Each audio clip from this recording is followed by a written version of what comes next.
Hello everyone, welcome back to my YouTube channel horror phenomena. कैसे हैं आप सब लोग? आई होप आप सब लोग बहुत अच्छे होंगे। दोस्तों, आज की कहानी है जगदीश की। जगदीश एक ट्रक ड्राइवर हैं और उनके साथ घटी एक सच्ची घटना के बारे में है।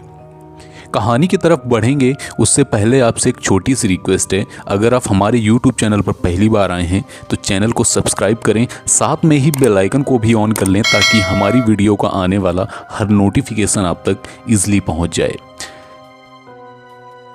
देरी ना करते हुए दोस्तों, रुक करते हैं अपनी कहानी की तरफ।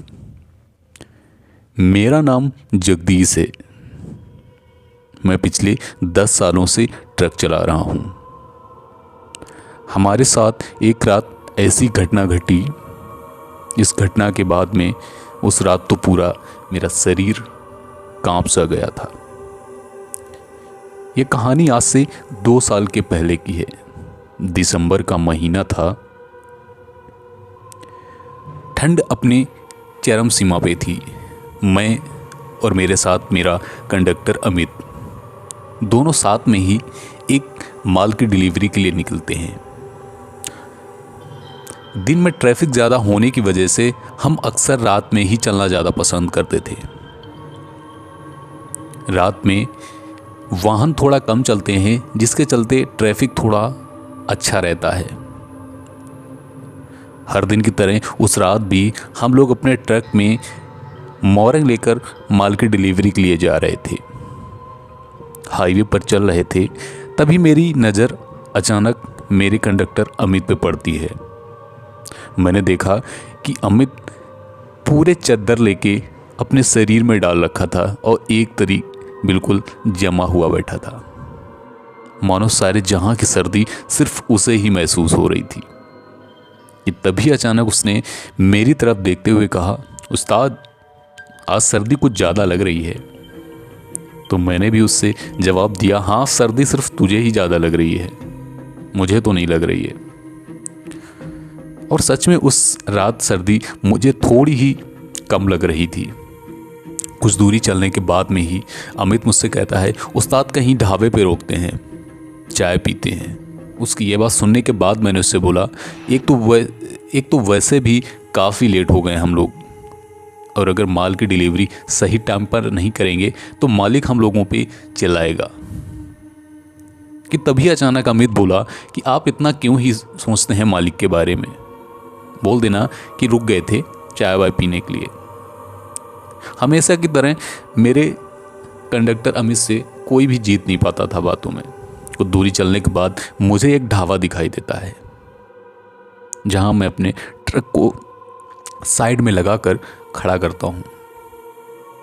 ट्रक से उतरने के बाद मैंने हाथ मुंह धुले और इसके बाद में मैं पहुंच जाता हूं ढाबे के पास। ढाबे के पास पहुंचने के बाद में मैंने थोड़ा कुछ खाया। इसके बाद हम लोगों ने चाय पी, और चाय पीने के बाद में वहाँ पे हम लोगों ने भट्टी में थोड़े हाथ भी गर्म किए अपने। कि तभी अचानक ढाबा में बैठा एक व्यक्ति मुझसे पूछता है कि भैया, आप किस तरफ जा रहे हैं? तो मैंने उसे जवाब दिया कि मुझे सहारनपुर जाना है।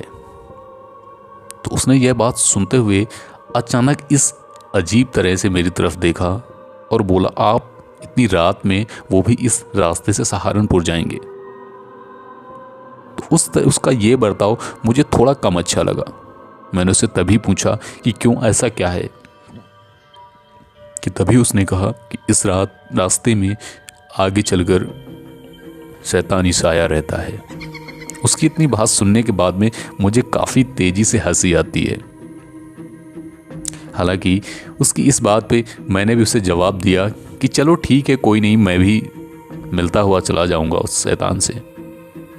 और इसके बाद में मैं और मेरा कंडक्टर अमित दोनों ट्रक पर चढ़ते हैं और मैंने ट्रक को स्टार्ट किया। वापस हाईवे की तरफ मैंने गाड़ी दबा दी। हाईवे की तरफ गाड़ी मैंने कुछ दूर जाके पहुंची ही थी कि मेरी नज़र अचानक अमित की तरफ पड़ती है। मैंने देखा कि अमित एक कोने पे कुछ सोचे जा रहा है मन ही मन। मैंने उससे पहुंचने का कारण पूछा तो उसने जवाब दिया कि मालिक एक काम करते हैं, माल की डिलीवरी सुबह कर देते हैं। तो मैंने कहा ये क्या बात हुई? बोला मुझे कुछ ठीक नहीं लग रहा, उन लोगों ने ऐसा कुछ बात करी जिसको लेके मैं थोड़ा घबरा रहा हूँ। ऐसा करते हैं डिलीवरी सुबह करते हैं, मालिक को बोलते हैं कि रास्ता सही ना होने की वजह से हम थोड़ा लेट हो गए थे। तो मैंने उससे बताया कि लोगों का तो काम है कहना, वो क्या कह रहे हैं उनकी बातों पे ज़्यादा ध्यान मत दो। इतना कहने के बाद मैंने ट्रक की स्पीड और बढ़ा दी। हालांकि वो रास्ता अभी हमसे काफ़ी दूर था जिस रास्ते की वो लोग ढाबे में बात कर रहे थे। मैंने स्पीड बढ़ाई और कुछ सोचता ही जा रहा था मैं कि तभी अचानक वो रास्ता आ जाता है। वो रास्ता जैसे ही मैंने उस रास्ते पे एंटर किया, वो रास्ता इतना सुनसान महसूस हो रहा था, जो कि इतना काफ़ी बड़ा रास्ता, काफ़ी चौड़ा रास्ता था, लेकिन फिर भी मुझे वो रास्ता बहुत ही छोटा दिखाई दे रहा था क्योंकि आसपास सिर्फ घने जंगल थे। घने जंगलों ने इतनी ज़्यादा अपने पत्तों से उसको ढक रखा था मानो आसपास पेड़ बहुत ज़्यादा थे। ऊपर से ये दिसंबर का आखिरी हफ्ता चल रहा था। उस रास्ते को सर्दी ने भी अपने चादर में लिपेट रखा था। उस रास्ते पे जैसे ही मैंने गाड़ी को एंटर किया था, मेरे भी मन में कहीं ना कहीं डर अब अपनी जगह बनाने लगा था, क्योंकि इतना सुनसान रास्ता मैंने पहले कभी नहीं देखा था अपने 10 सालों के करियर में। लेकिन मैं ये बात अमित को नहीं बताना चाहता था कि अचानक कुछ दूर जाने पर हमें ऐसा महसूस हुआ कि मेरी ट्रक का बैलेंस बिगड़ने लगा है, जिस पर किसी तरीके से मैंने कंट्रोल कर साइड पर रोका। कंट्रोल सही टाइम पर करने की वजह से कोई दुर्घटना नहीं घटी। और बैलेंस क्यों बिगड़ा मेरी ट्रक का, यह भी मैं बहुत भली भांति जान चुका था। मैं और मेरा कंडक्टर अमित साथ में टूल बॉक्स लेकर नीचे उतरते हैं। जैसे ही मैं नीचे उतरा और अमित टायर को खोल रहा था कि अचानक अमित की नज़र एक तरफ देखे जा रही थी।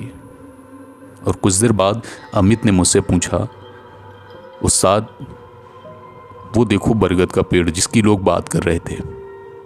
मैंने बरगद का पेड़ नाम सुनते ही मानो मेरे शरीर में एक डर की सिहरन सी दौड़ गई। लेकिन फिर भी मैंने उसकी बात को टालते हुए मैंने उससे यही बोला कि अरे ये सब एक इत्तेफाक है, ऐसा कुछ नहीं है। जल्दी जल्दी मैंने ट्रक का टायर चेंज किया और इसके बाद में फिर से बैठकर हम दोनों उसी रास्ते पे आगे बढ़ते हैं। कुछ दूरी चलने के बाद में हमें सिर्फ बरगद के पेड़ ही नजर आ रहे थे। मैंने अमित से पूछा, अमित क्या तुमको भी वही बरगद के पेड़ नजर आ रहे हैं जो मैं देख पा रहा हूँ? तो अमित ने भी जवाब दिया, जी उस्ताद मुझे भी बरगद के पेड़ रोड के किनारे दिख रहे हैं। अब हमारे शरीर में खून नहीं बल्कि डर दौड़ रहा था कि तभी हमें अचानक से महसूस होता है कि मानो हमें सब उल्टा सा महसूस हो रहा है। जैसे तैसे किसी तरीके हम लोग ट्रक के बाहर आते हैं। ट्रक के बाहर आते हैं तो हम देखते हैं कि हमारा ट्रक अब पलट चुका था। इतना देखने के बाद मुझे कुछ नहीं सिर्फ एक बात याद आ रही थी उस ढाबे वाले की। मुझे तुरंत ये पता चल चुका था कि कुछ ना कुछ तो गड़बड़ जरूर है, क्योंकि बिना किसी गाड़ी से टकराने के बावजूद भी मेरा ट्रक पलट कैसे गया, मानो जैसे किसी ने उठाकर उसको उल्टा रख दिया हो।